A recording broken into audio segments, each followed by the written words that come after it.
In this video, I'm going to teach you how to fix lag in EAFC 25 PC. It's a very easy process, so make sure to follow along. In this video, I'm going to present various different things that you can try to remove any sort of lag that you might be having while playing EAFC 25 on PC.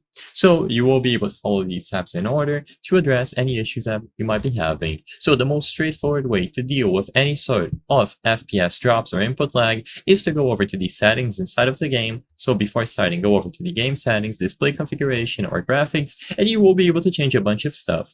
So one thing that can help is the dynamic resolution scale. This will make your resolution bigger or smaller depending on how much FPS you want to achieve. So if it is being very demanding, it's going to lower the resolution, which in turn give you more FPS. Of course, sometimes the resolution will go down, so the graphical quality will be worse, but in turn you get better performance. It will do this automatically. If you don't like this option, leave it on off, and then you can control other options. The main thing is going to be lowering the quality of everything. You can try lowering only some of these details, but some details like rendering quality, cloth quality, grass quality might be more impactful than others. It is very important that you try out each individual one, so maybe set all of them to low to start and then try increasing them one by one.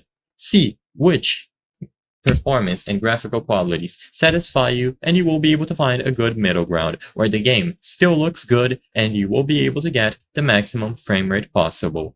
As long as you control everything here, you will be good to go. There's nothing much else to do inside of the game. Make sure that you change the resolution accordingly, display mode, and so on. And as long as you change these settings, you should be good to go. Disable VSync to start, and if you notice that the performance is choppy or the frame rates are jumping all over the place, then VSync should actually be enabled, although this can give you some input lag, so be aware.